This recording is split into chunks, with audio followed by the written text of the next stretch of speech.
Good evening. A warm welcome to you all to the second day of our celebration of the National Chemistry Week, Southern California section of American Chemical Society.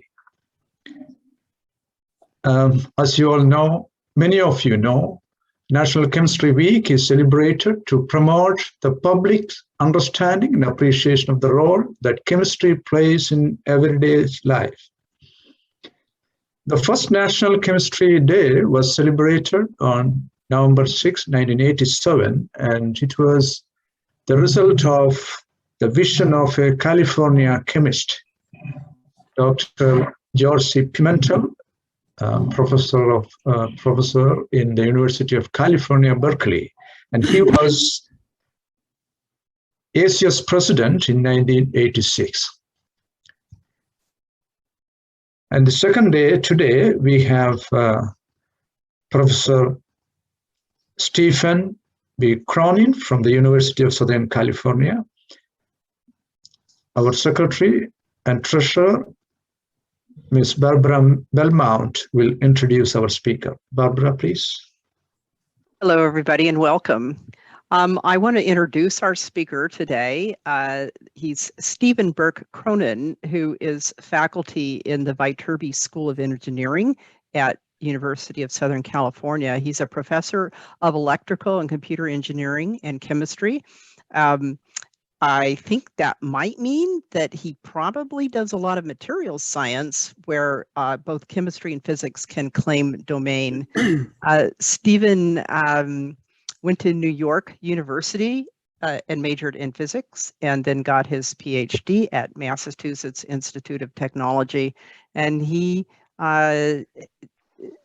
his research includes optical spectroscopy and electron transport of individual carbon nanotubes and graphene, as well as plasmon resonant enhancement of catalytic processes for solar fuel production.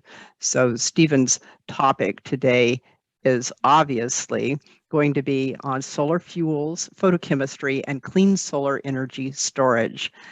And you have the floor now, Stephen. Thank you. Thanks, Barbara. Thanks, Thomas. What's the format here? Should I talk for like 45 minutes? Should we keep going? What do you recommend? Talk here? 45 minutes. If you Okay. want, if you want people to ask questions during, let us know, or we'll just save our questions for the end, and then we'll do a moderated Q&A. Okay. Yeah. No. Please ask questions during and after. Feel free to throw them in the chat if we have one here. And So if you have a question, you can use your hand raising. There's a reaction. It's on the reactions part of your toolbar, and you can raise your hand. And then if we notice it, we'll call on you. Stephen, you'll actually be able to see that too, okay. if you want. Great. But if we don't get to answering people's questions, we'll do a Q&A at the end. Also, if we happen to miss you. So if you have a burning question, write it down just in case we don't quite get there. Great. Thank you. All right. So thanks for the intro. Hello, everyone. Again, my name is Steve Cronin. I'm going to talk about some work we've been doing on solar fuels, photochemistry, and clean solar energy storage. All sort of the same thing, just different names. As Barbara was saying, all my degrees are in physics. I did my PhD in a materials science building. Now I'm in an EE department, and most of my research is chemistry. So I've always been kind of an outsider. But anyway, my research is centered around two areas: photocatalytic energy conversion, converting sunlight to store energy in chemical bonds. And this addresses the problem of solar energy storage, which is now a very real problem at sort of a large scale, gigawatt scale. And then we do some pollution remediation work as well, although I probably won't talk about that today. So anyway, in photocatalysis, again, there's all these different words for this: photoelectrochemistry, photocatalysis, solar energy storage. It's all the same thing. You shine light on a semiconductor that generates an electron-hole pair. The electron can drive reduction half reactions like hydrogen evolution, H2, and the hole can drive oxidation half reactions. And so this is a scheme for storing the sun's energy in chemical bonds. It's scalable, right? So you can scale this up to gigawatt power plants if need be. And this is where it all began. So back in 1972, the first paper on this came out by Fujishima and Honda in Nature. They used a material called titanium dioxide, TiO2, titania, sorry. It's cheap, it's abundant, and it is electrochemically stable over a wide range of pH, right? And so here's the little cross-sectional diagram of their electrochemical cell. They're shining UV light. It has a wide band gap. So they shine UV light on this. That generates the electron hole pair here. The oxidation half reaction happens in solution. Then the electron travels around the external circuit, completes the circuit. So this is the sort of photo IV curve. So this is current versus voltage. And as you shine light on this, this does resemble a solar cell. So for a long time, people were calling these liquid junction solar cells. But again, they were storing energy in chemical bonds. So this paper has been cited very many times, more than 9,000 times. But if you look at what was going on in the early 70s, there was the oil crisis, oil embargo. The oil-producing countries stopped selling gas to the U.S. And so, I mean, I was born in 1974, so I don't remember this, but my dad keeps telling me that, you know, there were these long lines at gas pumps, and he actually paid one of his friends to sit in line for him and fill his car every few days. It was a big deal. I think somebody actually got shot in an altercation where somebody cut in front of somebody else in those lines. I mean, you can imagine if that happened now, people would lose their minds. So in the 70s, there was a big push toward renewable energies, and Jimmy Carter started the National Renewable Energy Lab, NREL. And so their data points start here in the sort of mid 70s.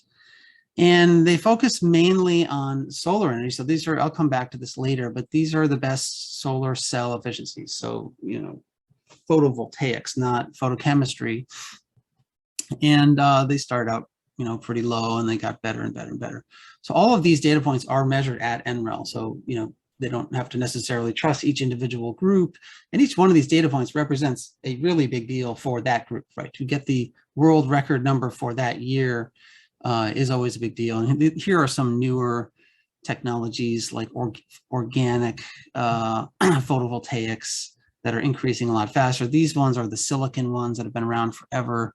They didn't really increase much over the last few decades.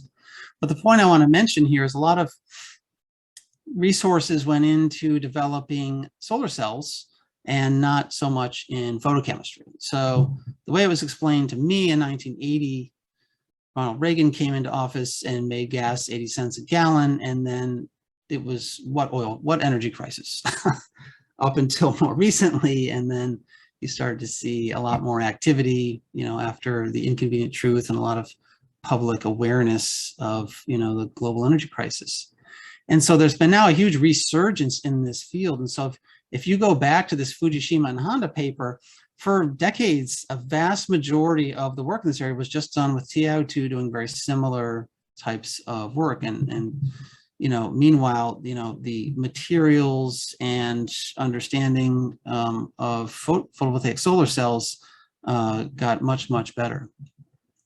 So the other thing that happened with solar cells is they became sort of affordable for large-scale energy generation, right? So they now have these gigawatt solar farms that are actually producing energy at, you know, of competitive cost with fossil fuels, which is a really big deal, right? So you have these things, you drive through the Mojave Desert, you will see lots of these, and they're huge. You can see them from the airplane and whatnot.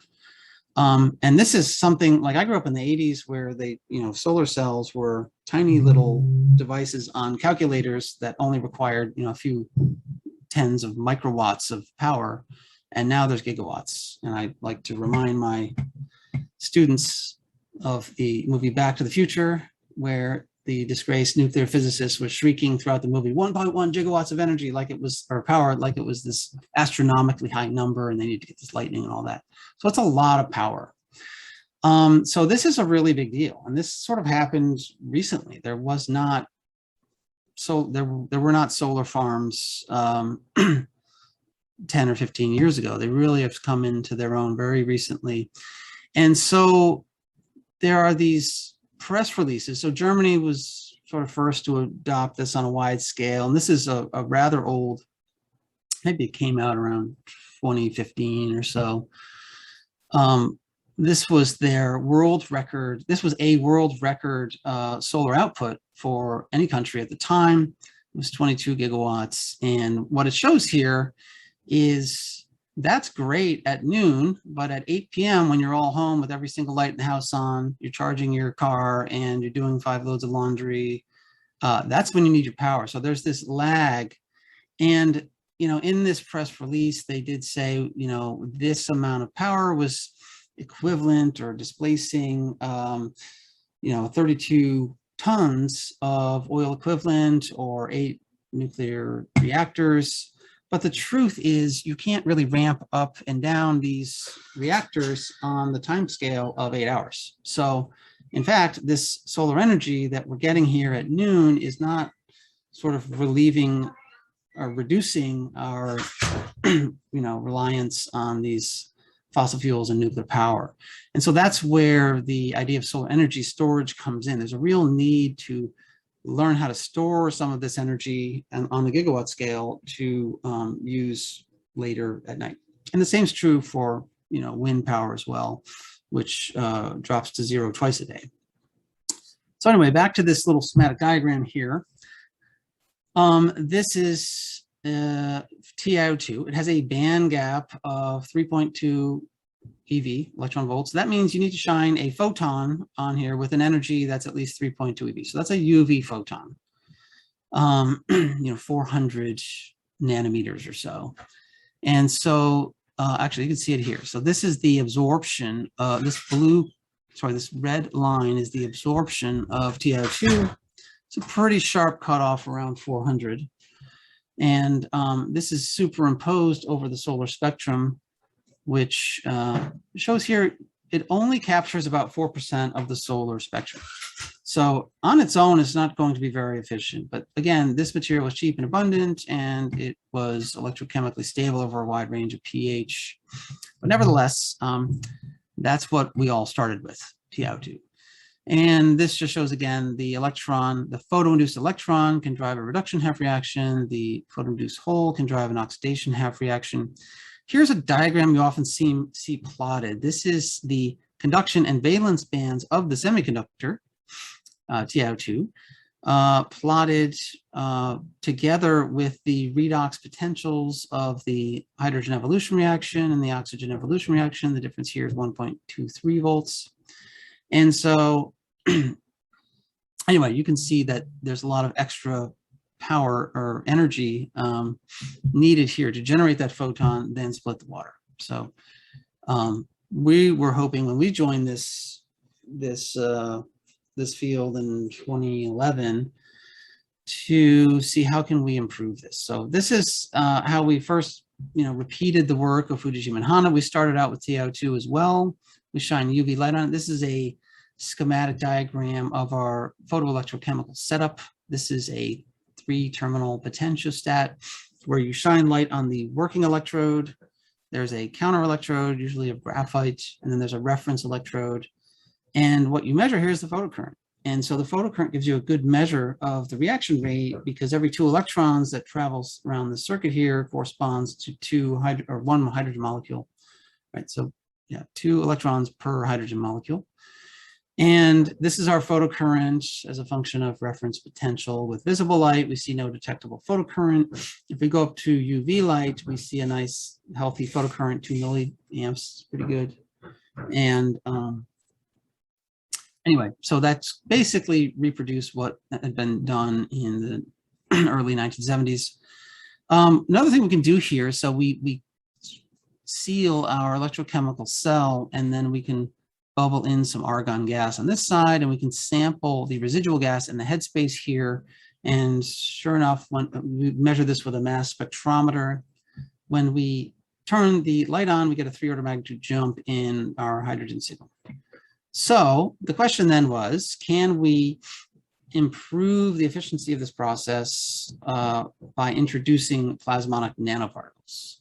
So we'll come back to that in a minute, but historically, if you go back into this, what people had done since the 70s, they'd taken this TiO2, which had a sharp cutoff around 375 nanometers. They introduced some defects in the material and the band gap, and this causes what we call sub-band gap absorption. And so there were some of these papers that have this sub-band gap absorption were cited 4,000 times. And so this was a really big field for a long time. There were several attempts to try to shift the band edge, also using ion implantation, which is basically how they make semiconductors, to introduce defects. Defects aren't necessarily bad, by the way. We'll talk more about that later. And here's sort of a colorized scheme of that same idea. So chromium ion implantation was thought to reduce the band gap. Here you're seeing this kind of shoulder absorption here, where there's like an impurity in the band gap.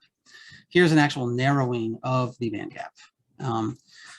Now, some TiO2 is very, very dirty, and it looks like this. So this is aluminum, anodic TiO2. It's made using an anodization process.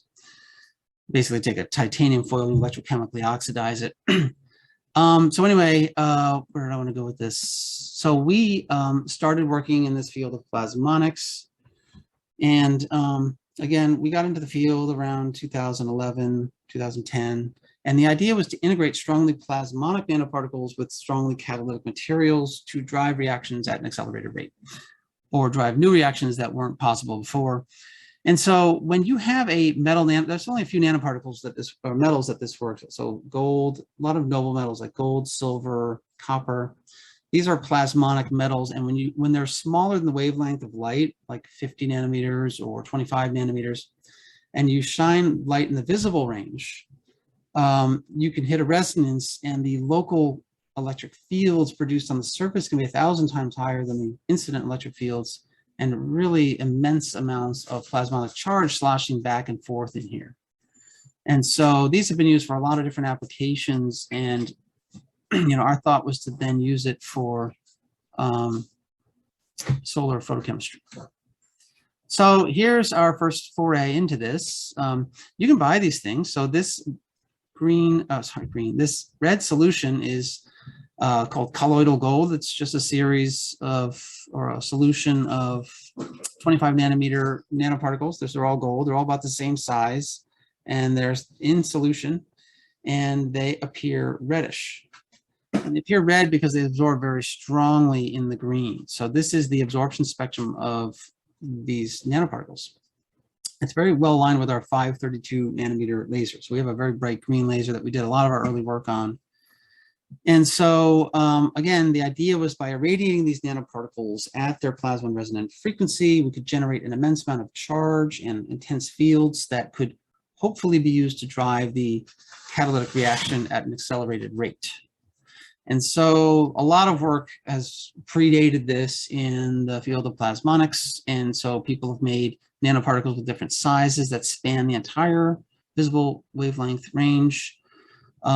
Different shapes have different resonant frequencies.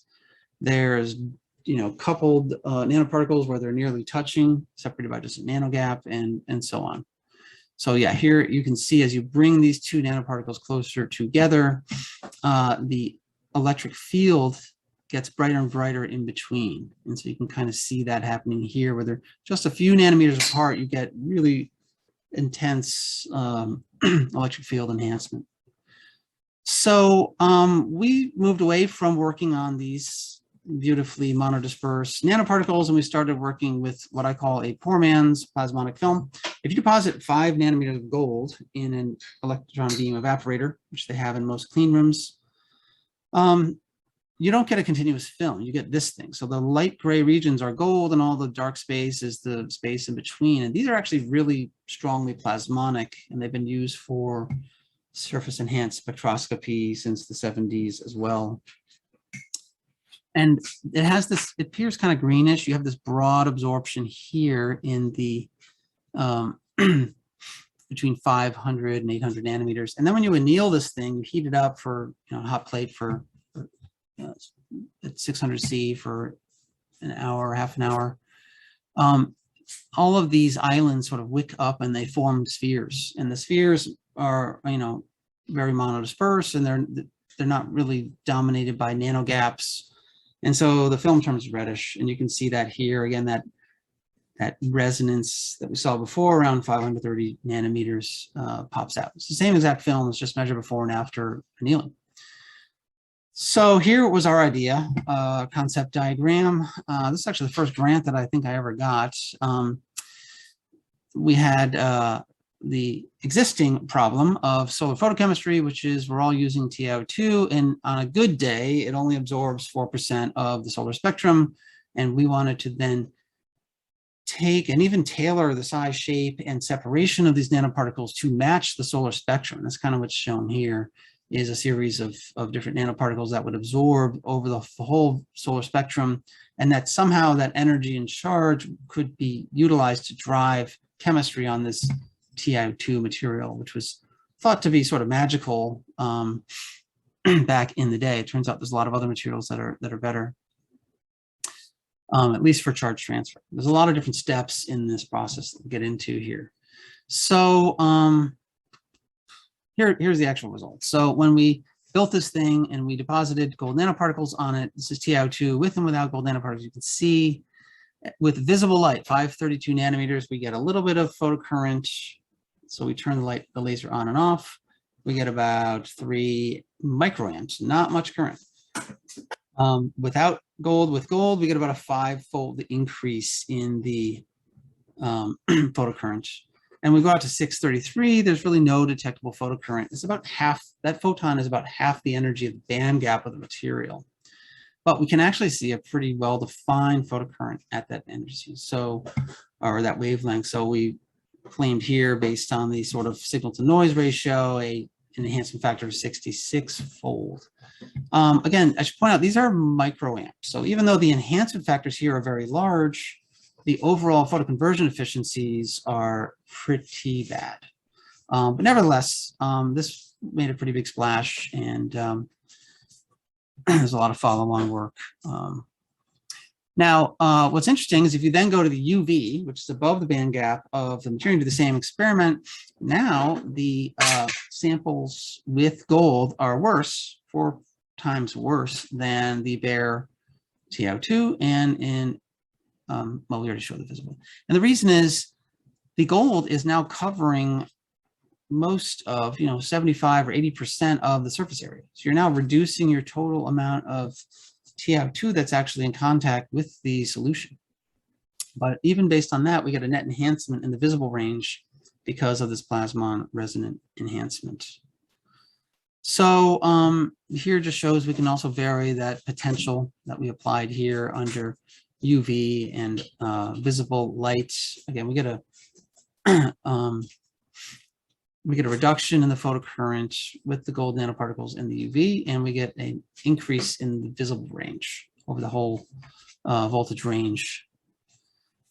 So let's see here. Then we did photocurrent spectroscopy. So instead of just looking at these 2 fixed wavelengths, right, we have a 633 nanometer laser, we have a 532 nanometer laser, and we also have a tunable laser that we can tune over the whole visible range. And that shows the photocurrent here, both with and without the gold. And then when we take the ratio of that, this is the enhancement factor. So we're getting enhancement all the way from 500 out to 800 with a peak around 633, which is where we saw our highest enhancement in photocurrent. And so that resembles, this profile actually resembles the absorption profile of those plasmonic nanoparticles, that film that I showed earlier. So we then, it's hard to sort of convince the reviewer in a journal that what's going on here just based on this absorption. So we then started to do some electromagnetic simulations. And so there are these nice software packages that can do this is a very difficult electromagnetic simulation to do because the fields decay very rapidly at the metal surfaces. So you need a very high density grid to discretize the spatial extent of the electromagnetic fields. And so we use about 250 million points to discretize that, basically this image here, and then simulate at a given wavelength what is the enhancement factor. And so we do that on the parallel computing supercomputer at USC. And we started out just by looking, well, this is other people's work. If you look at the separation, the electromagnetic response of like a dimer, two nanoparticles, you bring them closer together. As I mentioned, they get very intense. That electric field in the middle gets very intense as you get down to about 2 nanometers. So less than 5 nanometers is interesting. So if you look at this film, this is a scanning electron microscope image of that film. So the bright islands here are gold and the black regions are the space in between. And then we basically imported that. We used this SEM image to define the spatial extent of the gold islands in the simulation over here. And then if you stare at this long enough, you notice that the bright spots occur between nearly touching islands where the gaps are very small. So nano gaps. This is called sort of nano gap plasmons or hot spots. So if you look at those same spots on the other, in the SEM image, you can see a correlation. But if we zoom in on one of these guys and we take a slice along the brightest spot, then we plot it in the Z direction, right? So we have 2 gold nanoparticles, our TiO2, and then a water dielectric environment. The local electric field strength, or E squared, the local field intensity, is 1,000 times higher than the incident electric field intensity. And that means that right at the semiconductor surface, we're generating electron hole pairs at a rate of 1,000 times higher than we normally would have with just regular incident light on TiO2. And so that's really the key to the net enhancement here. So even though we've used a totally random film of gold islands and every once in a while there's a bright spot and most of this area is just wasted, there's a net enhancement because when you do get a nano gap, it is very, very bright. So we then estimated the enhancement factor from the simulation. We integrated over E squared, which again is proportional to the electron hole pair generation rate over the incident electric field density squared over X, Y, and Z. We get a net enhancement of about 12. And that's sort of on the order of what we're seeing experimentally. It was 5x under visible light, 60x under 633. So, but what's interesting is from the simulations is if we can figure out how to generate or pattern a high density of these hotspots or nanogaps, we could be now looking at a theoretical enhancement factor of 190 or more. So that was kind of the complicated explanation. The cartoon picture looks like this. There's an inherent mismatch between light absorption and carrier diffusion lengths in semiconductors. And so this is the top of the sample. You need about 100 or a micron thick slab of material to absorb a majority of the incident light in TiO2. And so your electron hole pairs are generated very far below the surface. And that's fine for the majority carrier, which is the electron, right? This is N-type material, so lots of electrons. But the hole, the minority carrier, can only travel about 10 nanometers before it bangs into an electron and recombines, and then that charge and energy is gone. It's lost forever. And that's probably the main loss mechanism for photocatalysis. And this really plagued the field for decades.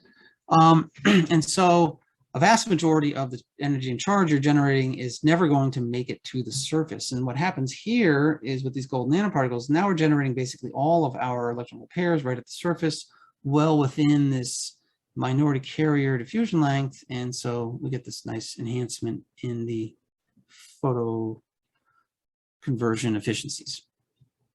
All right, so back to this solar spectrum. So TiO2 is a material that nobody in the right mind would build a solar cell out of because it doesn't absorb sunlight, basically. And so solar cells are built out of gallium arsenide, indium phosphide, and even gallium phosphide. So these are sort of electronic grade materials. They're in devices around, so decades have gone into making these materials very pure, and you can just buy them. You can buy wafers of these that have very few defects, and they make a better use of the solar spectrum. And so the question you may ask is, well, why are we using TiO2 and not these materials? And the short answer is these are not stable in an electrochemical cell. I'll show some pictures of that later. This is an important little graph to think about. This is an old paper from the 60s. I didn't reference it here, the Shockley quasar limit. This is a theory paper showing that as you vary the band gap of a material for a solar cell or any solar conversion phenomenon, the max efficiency occurs around 1.25 eV. That's the band gap of silicon. That's the band gap of gallium arsenide. And so the best you can hope to do is about 30% for a single band gap material. So here's where gallium arsenide is, indium phosphide. I'll talk a little bit about that. Gallium phosphide is something that we also worked on. I'll explain that a little bit later. TiO2 is not even on this plot. So, okay, so here's what happens if you try to do hydrogen evolution or photoelectrochemical water splitting on gallium phosphide. Here's the current as a function of time. It sort of decays over an hour or two. And then after 4 hours, it just dies. This is an optical microscope image after. It's an atomic force microscope image after. It's got about 143 nanometers of roughness. This material is not photochemically stable, even in pH neutral solution, right? So when you have an electrochemical cell, the local pH right of the electrode can be very high or very low. And so that's what's causing this thing to literally fall apart. So this is not an option.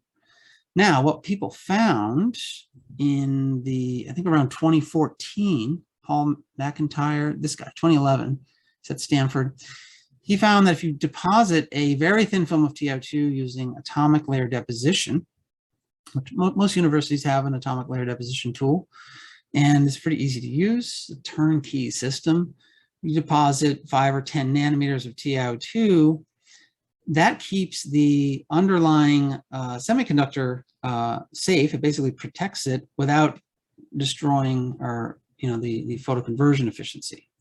And so here's what happens if you deposit 3 nanometers of TiO2 on that same gallium phosphide, do the same experiment for water splitting, and you see that the photocurrent is stable for 12 hours. The surface looks nice and flat after 1 nanometer of roughness.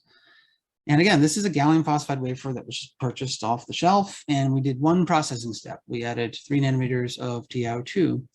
And as I mentioned earlier, TiO2 it's cheap, abundant, but more importantly, it is electrochemically stable over a wide range of pH. And so that's why it's working here. Here's some other work, or some other people's work, showing silicon oxide, this atomic layer deposition of TiO2, and then an iridium catalyst there. So the iridium speeds up the charge transfer to the ions in solution.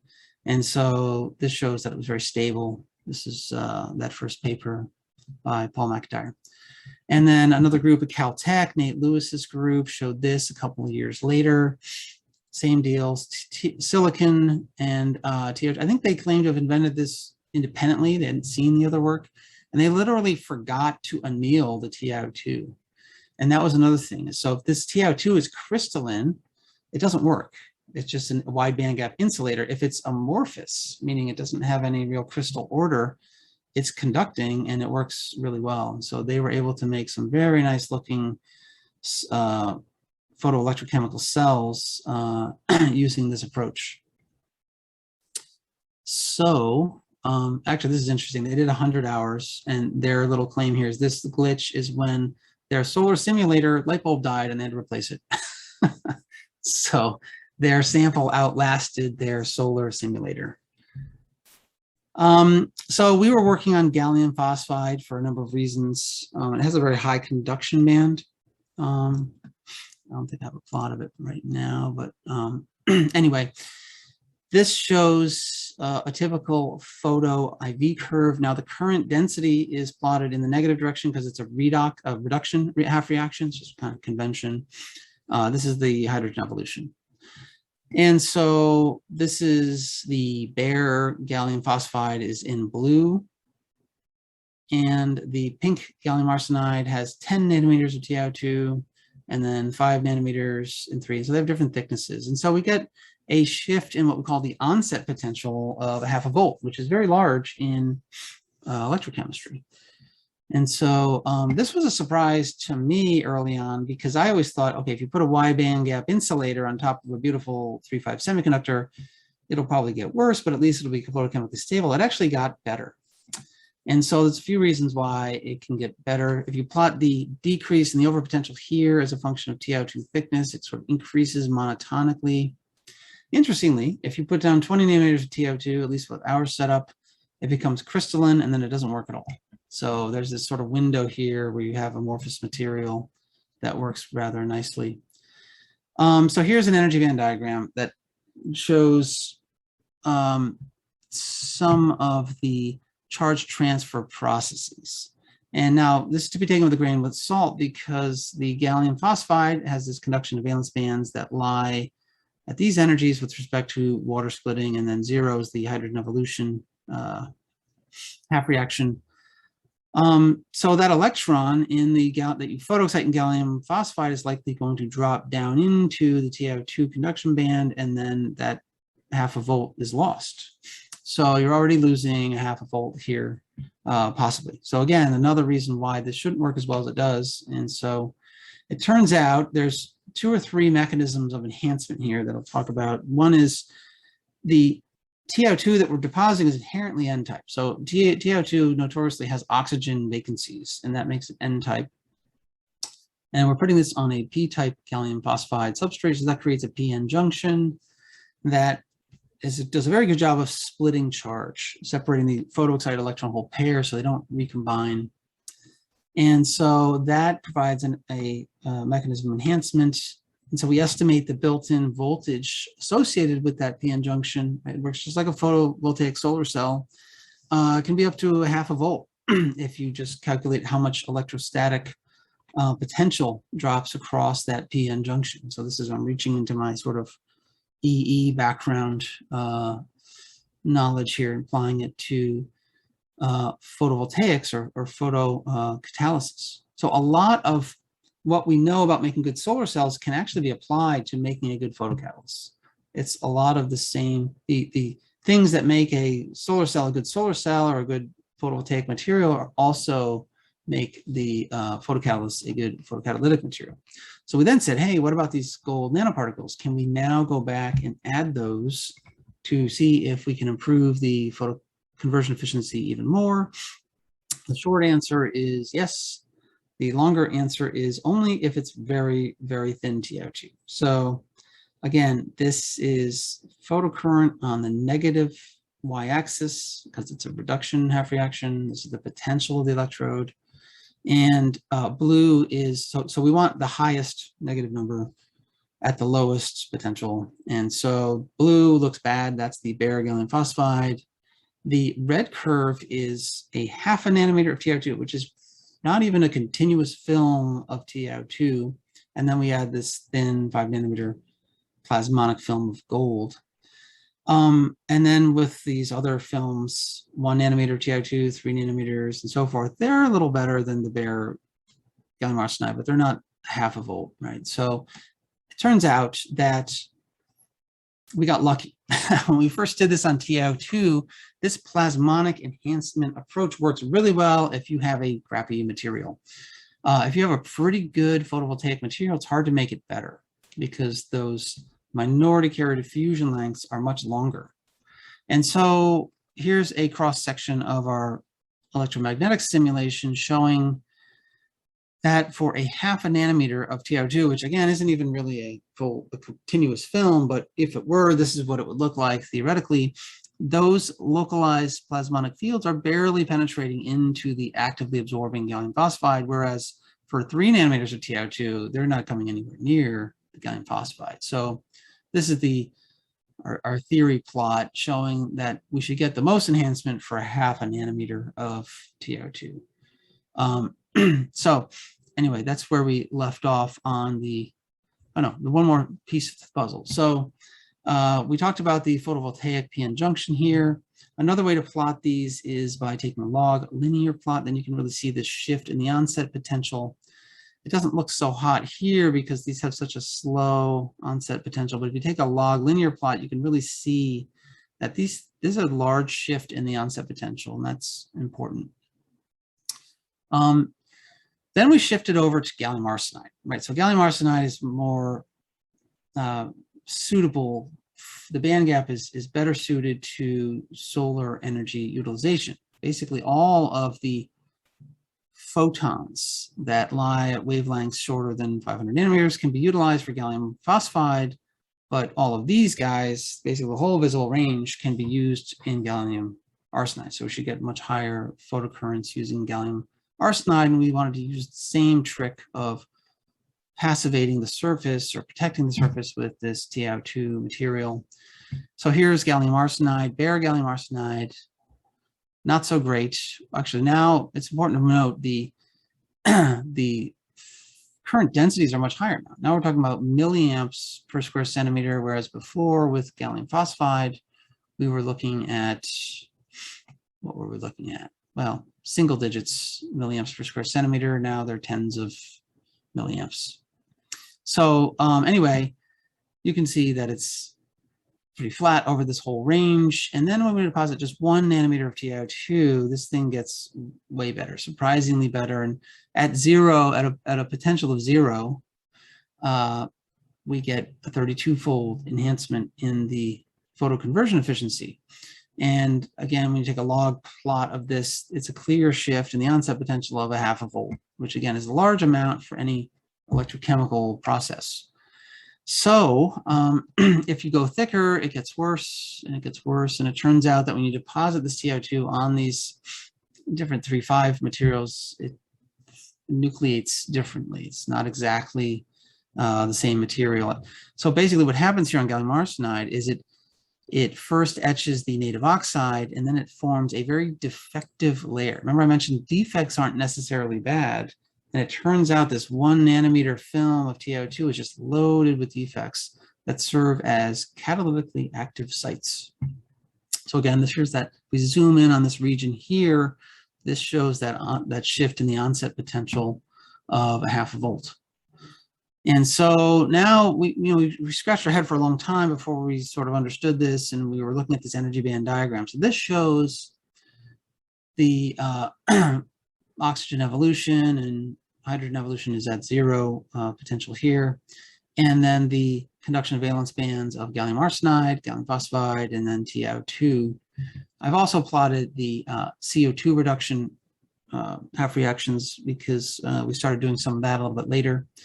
But nevertheless, when you convert this photo IV curve to efficiency, photo conversion efficiency, we get a peak value of around 2%, and that, which sounds abysmal compared to current state-of-the-art solar cells, but the world record photo conversion efficiency for photocatalysis is about 14%. So, and what you'll notice is it's not occurring at 0 potential. You actually have to apply some potential to sort of bias it to its most efficient point.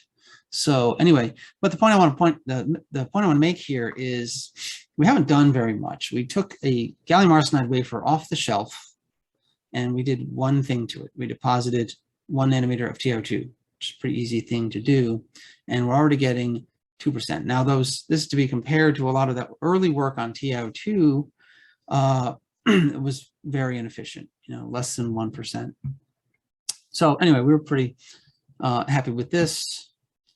And then we did, so when you do these measurements, what you really want to do to be careful is to make sure that you're producing hydrogen and oxygen at a 2-to-1 ratio. Because if you're not, that means that something else is going on here. So some of your photocurrent could be driving corrosion reactions. And so you're overestimating your efficiency. So there's something called a Faraday efficiency, which is basically how what fraction of the electrons flowing in this electrochemical circuit are actually doing what you want them to do, which is produce hydrogen. So we quantify the amount of hydrogen produced here, 12 hours, 24 hours, 48 hours. And so we get a more or less constant Faraday efficiency. It actually gets a little better because as we drive this reaction, we create more oxygen vacancies and it becomes more catalytically active.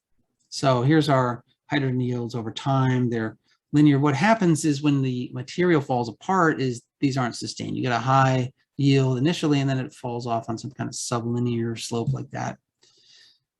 Here's a cross-sectional TEM image, transmission electron microscope image showing our interface. We really wanted to see what was going on. Here's the atomic lattice fringes of gallium arsenide. Here's our 3 nanometers of TiO2, which is nice and amorphous. And then there's a platinum layer, which is just kind of used to hold the whole thing together while we do this. But what you find here is there's no native oxide.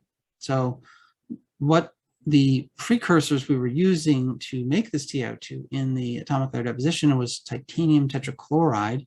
And the chlorine ions basically act like HCl, hydrochloric acid, which is used to remove the native oxide of gallium arsenide. So we're having a nice interface, nice clean interface between the gallium arsenide and the TiO2. And so that can be seen here. We did some more mapping of the different elements across this junction. Another way to look at these oxygen vacancies is X-ray photoemission spectroscopy. When you have stoichiometric TiO2, you get this peak here. When you have oxygen, you get this guy over here. And so there's this shift where 1 nanometer of TiO2 now has some of the stoichiometric titanium, and then it gets more and more pure. That oxygen vacancy peak sort of goes away as you make it thicker and thicker. It's kind of not surprising. Like when you first start to grow TiO2, it kind of grows crappy, and then it gets better and better as you make it thicker. But this is the oxygen vacancy. And so we can also look at the titanium XPS spectra, which also show that as you make it thicker, it becomes more stoichiometric. This Ti3 plus is the non-stoichiometric feature here. And that is very pronounced in the 1 nanometer film and almost non-detectable in the 10 nanometer film. And so let me skip that. Where's my theory? Okay.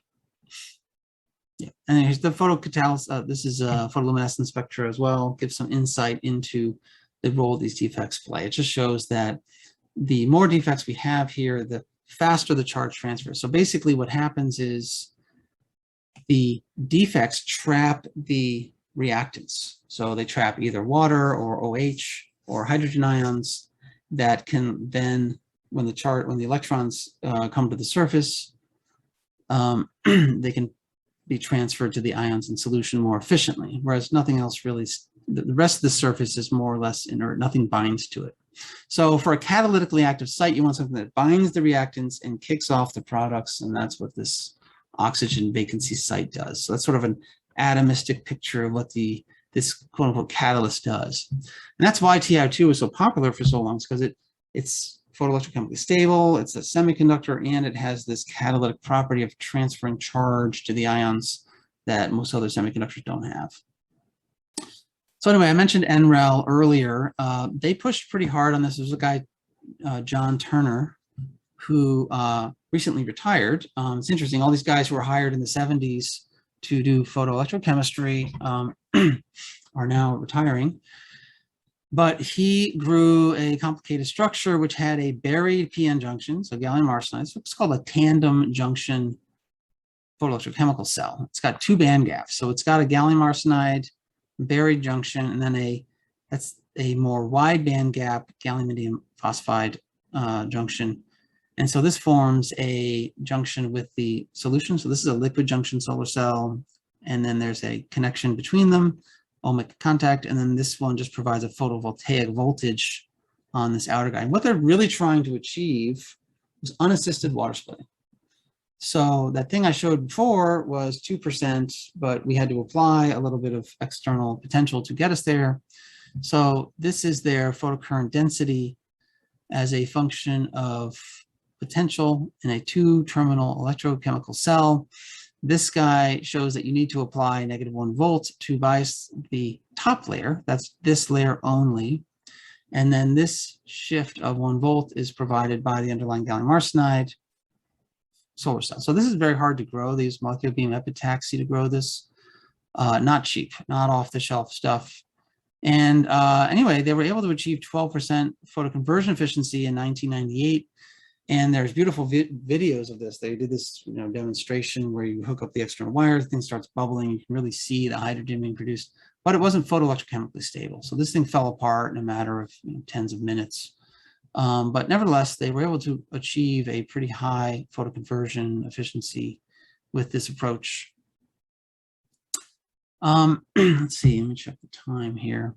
So there were a few other papers that also reported very high photoconversion efficiencies, around 13%, using catalysts. So everything we talked about so far uses TiO2 as the terminal surface. If you use these rather expensive metals, platinum, rhenium, even ruthenium's pretty good, you can get much faster charge transfer. But you have to then make sure that the metals don't absorb the light, too much of the light, right? So there's a trade-off. You have to make very thin films of these or deposit nanoparticles. And then the charge transfer is a lot faster to the ions in solution.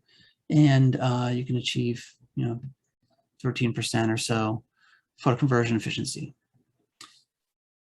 Here's a more recent paper by Ali Javi, who's up at UC Berkeley, and he achieved 14.4% photoconversion efficiency using a very similar approach, indium phosphide, which is very similar to gallium arsenide, putting TiO2 down to make it photoelectrochemically stable, and uses a ruthenium catalyst.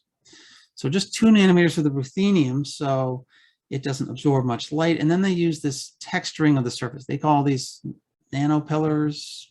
I don't know. They look like mountains to me. But the point is, they don't reflect light. So if you just have a planar surface like we're doing in our work, there's a huge amount of reflection just due to, what is the guy's name? Oh gosh, Fresnel, the Fresnel reflection. Just due to the mismatch at the indices of refraction. But if you texture it like this, light gets trapped inside and doesn't make it out. And so it's a very simple technique. They've been using it in solar cells for years. And so he's applying that here to achieve what was, and I think still may be, a world record in water splitting efficiency. So again, 14.4%.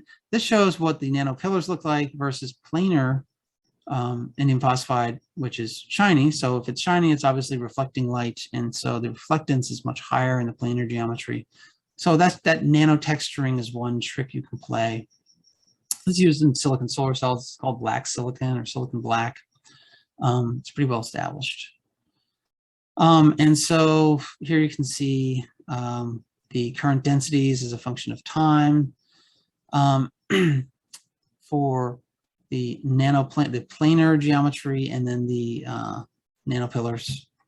And so in addition to eliminating reflections, the nanopillars also have a better surface tension, and so you don't form these droplets. The droplets are actually a really big problem. When you form hydrogen droplets in air bubbles at the electrode surface, then this area underneath the bubble is not contributing to your photochemistry, right? Because it's just a gas in there. So there's a lot of different tricks people play to try to minimize these bubbles. They add surfactants and they texture the surfaces like this. So here's his efficiency as a function of bias. So again, it's 14.4%, but it's achieved at an external applied voltage of 0.5 volt to bias it to the most efficient point. So anyway, maybe that's a good place for me to pause. The rest of my slides, I think, are on CO2 reduction, and I'll just thank you guys for your attention and take any questions you might have.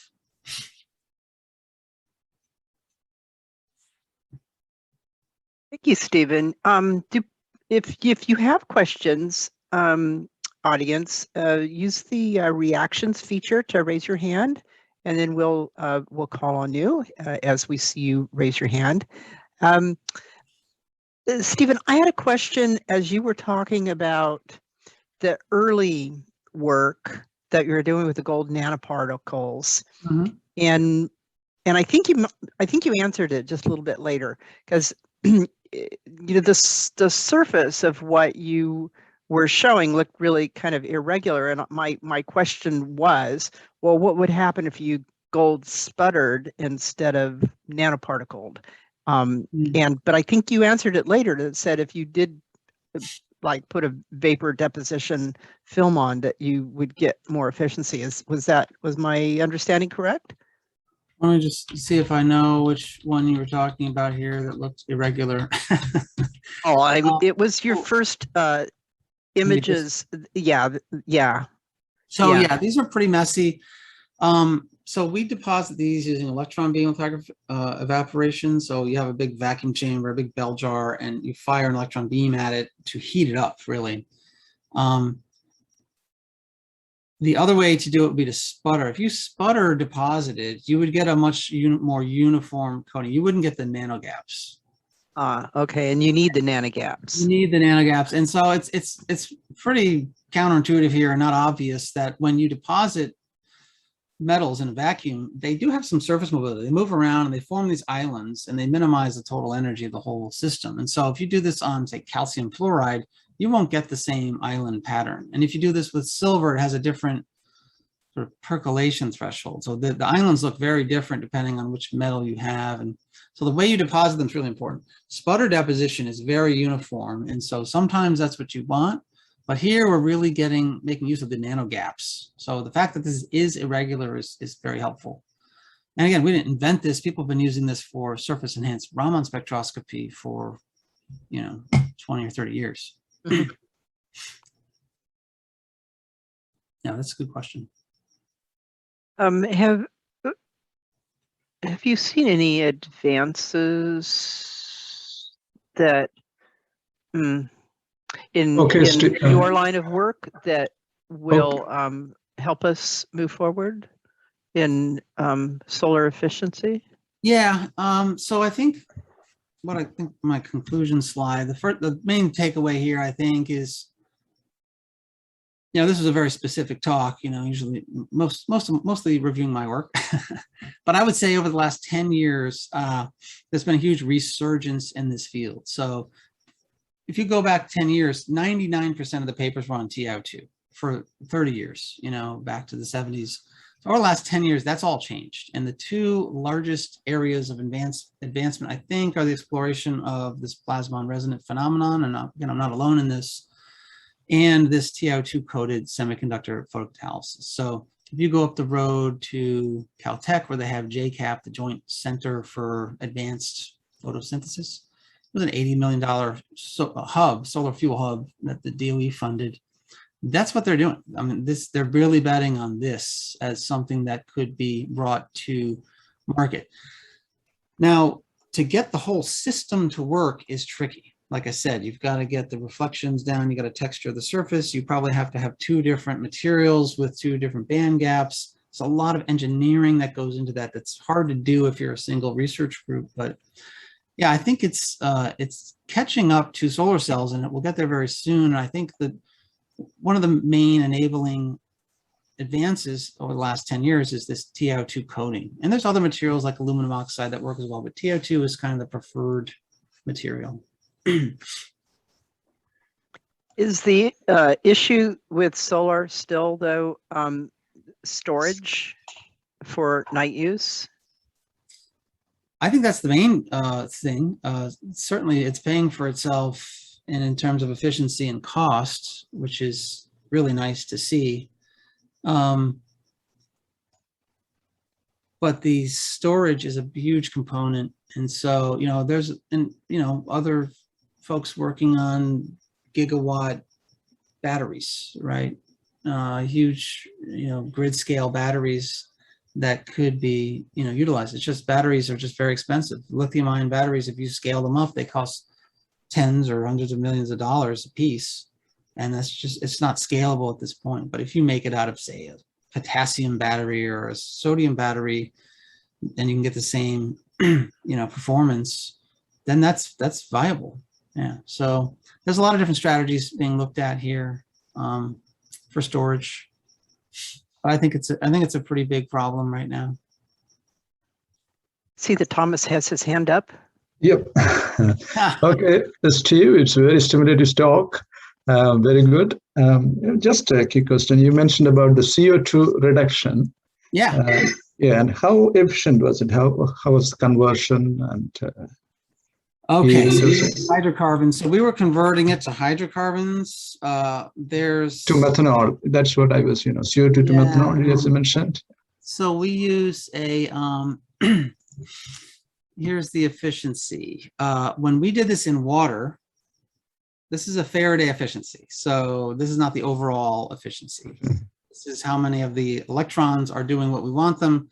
When you do this in water, a vast majority, 77% of the electrons drive water splitting because it has a lower barrier than CO2 reduction, has a much higher barrier. So, and it's a multi-electron reaction. So it's amazing it works at all, but we got 9% in our Faradaic efficiency.